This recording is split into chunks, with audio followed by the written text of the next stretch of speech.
Why does water flow to the sea? Because of gravity. If there is gravity, why does water come out of the ground or anywhere else? It should not come out because of gravity. The truth is that it is rotating or revolving. The non-evaporated clouds goes to the bottom of the sea and then come out of the ground again. The sea and the water will mix because the sea will clean all the dirt and bacteria in the water.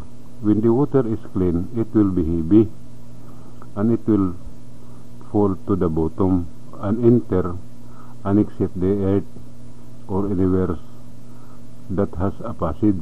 So the sea does not grow. Nowadays, a lot of water has become a clouds or rain due to extreme heat. Do not believe that it is because of the ozone layer that is being pierced. The question number 1 is the ozone layer visible? Number 2, the astronauts went to the moon. Where did they go? Only the astronauts say that the end of the world is set and cannot be changed. I will show the truth. This is the word. You can see the first letter in the name of the Creator is G inside the, from N or North to A or S to W or West and to S or South. This is news. A sunrise, the N night come, the W word, the A end. It comes from Him and it cannot be changed. What does sunrise, night come, word in? How will the end of the world happen? This is the red lines are the path of the sun towards the world. In 1960s, the sun started moving towards W or West or world. Until 2023, it will be close to W or world and will end up limited to the world. During the period 1960 to 1975, it can still be seen that the sky is navy blue. To prove this, as people born in 1950s, what you can see today is white blue. To prove what I am seeing, look at the ocean from afar. There are two colors in the sea, navy blue and white blue. White blue is near the shore or land.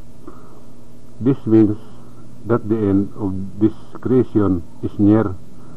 To prove what I am seeing, I have no power, but He give me knowledge of the word of time that are placed all over the world and in the Philippines, a knowledge of disaster that are happening in different part of the world. These are the sins called blasphemy, this taught by religion, and in the things people do, like tattoo on the body, no matter what is written, those power are sin or blasphemy, and there are many more things people do. In the time of Noah, there was a place that was burned. It was written Sodom and Gomorrah. It is true that it happened. Their sin was blasphemy. In the time of Moses, he was taken by a woman who was the sister of the king. This kingdom was the first to know how to write and read in the whole world.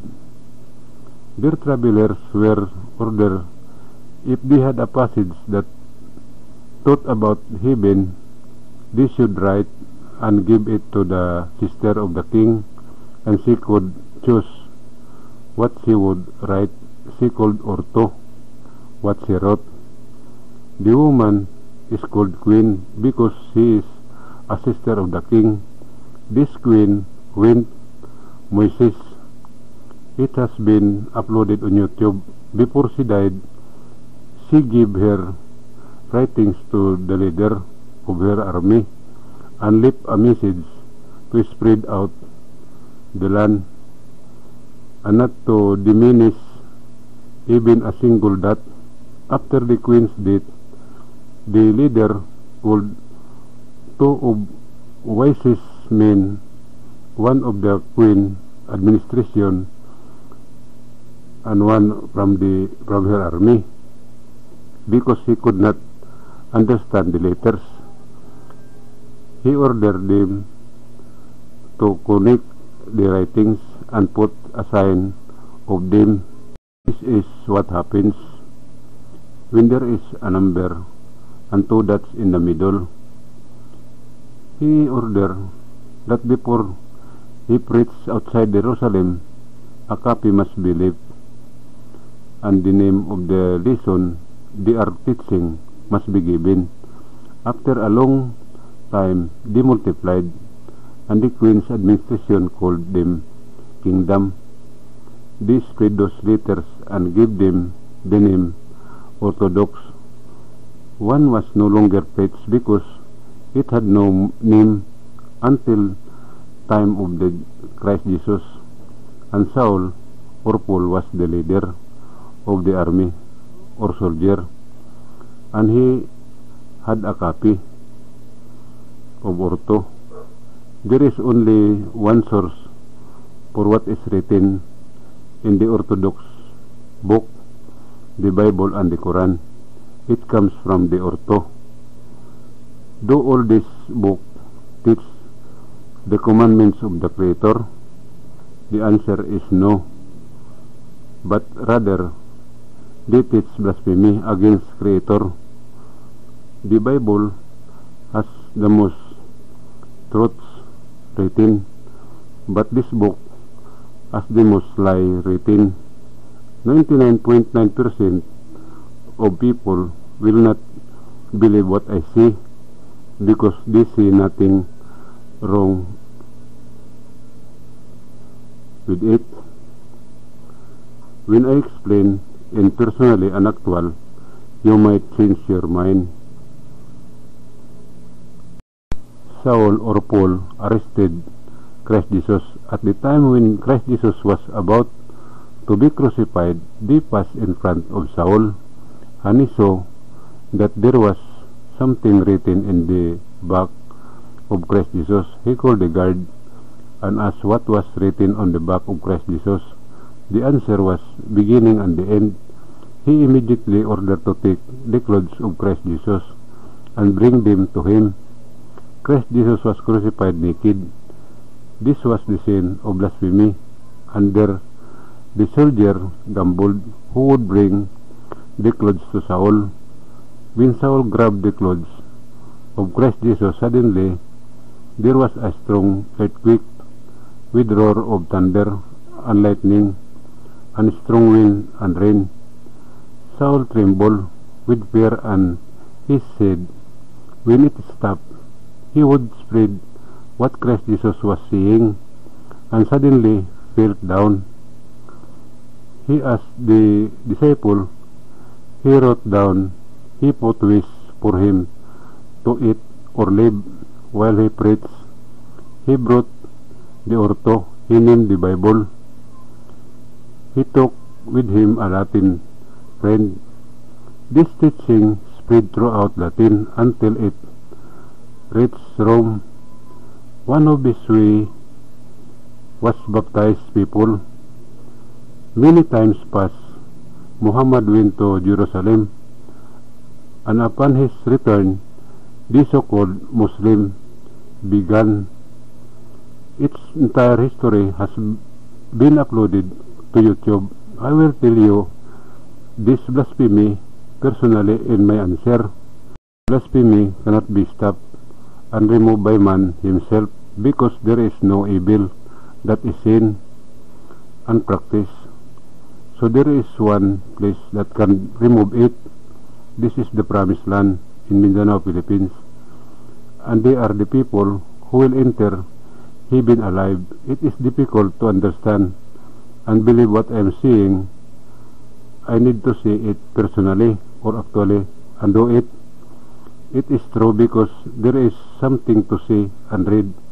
I cannot do the venue You do it yourself.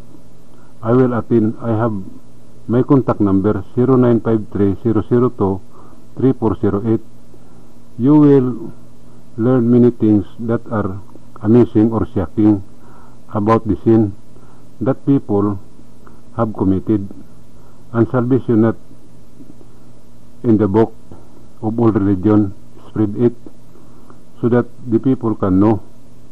To all who are interested in entering the paradise of heaven, please spread the channel Minandro Heavenly News.